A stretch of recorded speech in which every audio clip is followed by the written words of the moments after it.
Hey everybody, welcome to a brand new episode of the Silver Canadians. I am the Scotty V. I was going to call myself the old name, but no, I'm Scotty V.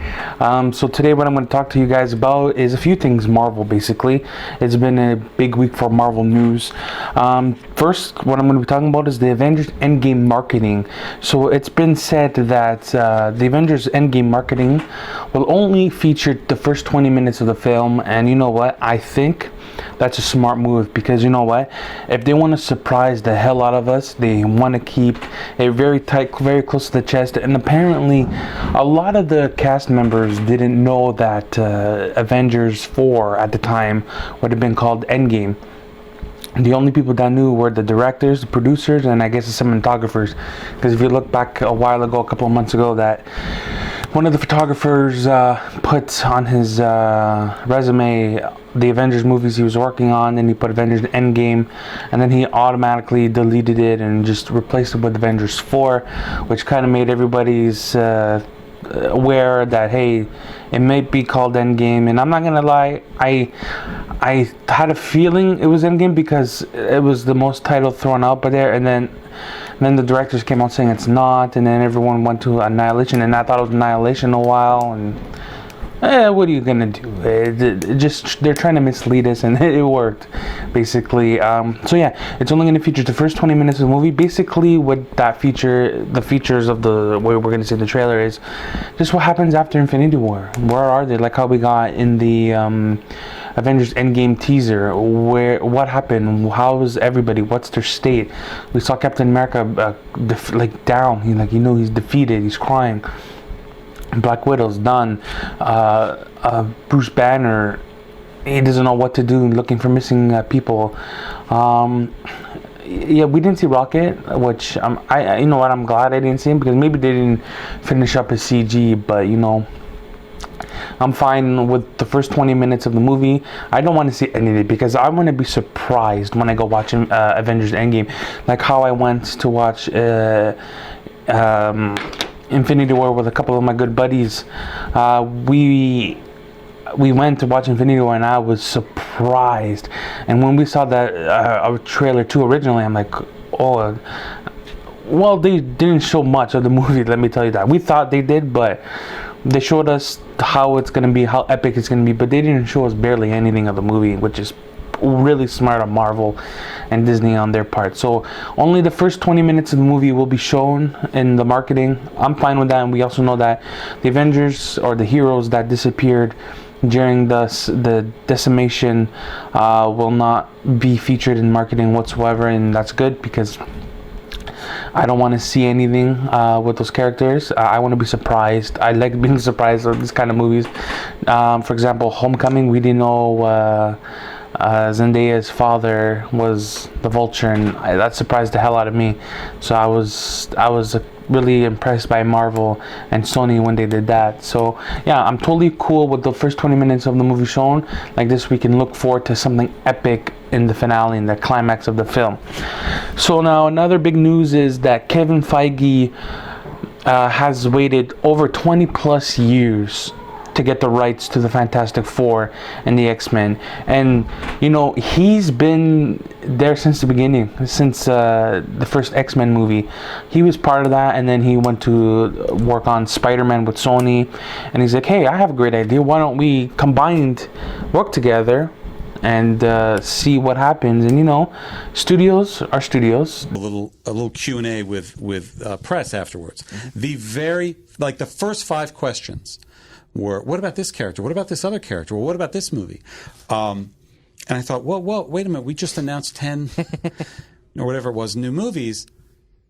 Isn't that enough? And what's amazing is no, it's not. It's not enough. There's a huge appetite, which goes to how many great characters there are in these comics. Yeah. So I think there are a lot of them. I can't remember what the official word is, of 8,000 characters or 10,000. Could they all be movies? No, of course not. But could 100? Maybe. And so many different types. That's why the Earthbound stories that we've done. Getting to a cosmic space was always very important to me. I'm a big fan of science fiction and outer space movies, which now we've done. The supernatural side, metaphysical side of things with the Doctor Strange universe, and there's still others that we haven't tapped into yet in terms of genre plays, which is what we always like to do. So there's lots there. The notion of the characters that had previously been under a Fox agreement coming back is great. Number one, it's nice when a company that created all these characters can have access to all those characters. It's unusual not to. Mm-hmm. Marvel has been in a unique position to not have access to the characters in a long time. And for me, going full circle to our conversation, that's where I started. Mm-hmm. That's where I started. Almost 20 years ago now. Yeah. So it's exciting. But in terms of actually thinking about it and actually planning things, we haven't started that yet. But we've been told it's looking very good and could happen in the first 6 months of next year. They hate each other. Like there's rivalries, right? Sony hates Fox. Fox hates Sony. Fox hates Warner Brothers. Fox hates this. Sony hates that. Disney doesn't really hate anybody because they're the most successful studio on the planet. But just people, just the studios and the big heads and their egos. Like, oh, I want to make all this money and forget this. They have their characters. They can do that. That's not how it works anymore. Look at Disney and Sony. They made a deal with Spiderman, and look, that's the most success they've had with a live action version of Spider-Man, and I'm not counting the animated series or the movie Spider-Verse, which did an incredible job. I don't know how they pulled that off, but they did.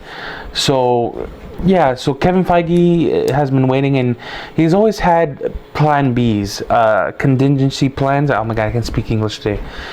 He's always had backups for the characters just in case if they were to join earlier. Like if they ever got the rights to Spider-Man, they knew where to put him, and they got him just in time for Civil War, and that was a perfect introduction to the Spider-Man character. And they have plan Bs. They have plan B, or plan B, plan C, plan D, plan everything. They have a plan for everything.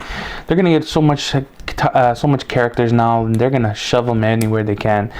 The main ones, anyways. They're probably gonna slowly introduce the X-Men, which I think they should do. They should slowly introduce Storm, Professor X, Wolverine. I think Wolverine should be the last one they introduce. Kevin Feige's a smart guy. He's a very intelligent man, and you know what? I trust him. I have a few ideas on how to do that. So if Marvel or Disney, if you watch this video, you can give me a call. I'm waiting for that phone call.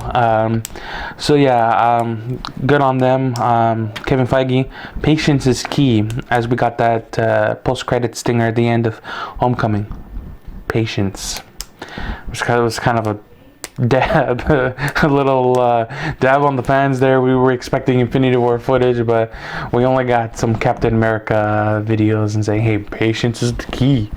So we got that. Oh my god, I'm making myself laugh. I'm sorry. That was just so lame what they did, but it was pretty funny as well. And big news coming out from Twitter this week that some major news is coming for Spider-Man PS4. Fantastic news. It's going to be fantastic. So apparently there's going to be some Fantastic Four thing in Spider-Man PS4. Originally I thought that we were done with Spider-Man. I thought the DLCs were all done. It was an amazing Spider-Man game. I think one of the best ones. I played it again recently. You know what? It topped Spider-Man 2 for me. It's one of the best Spider-Man games I've played since I think Web of Shadows was the last Spider-Man game I played before PS4, Spider-Man PS4. I don't even remember. I got all the Spider-Man games, not the original PS1 Spider-Man games, but from PS2 and on, I had them all.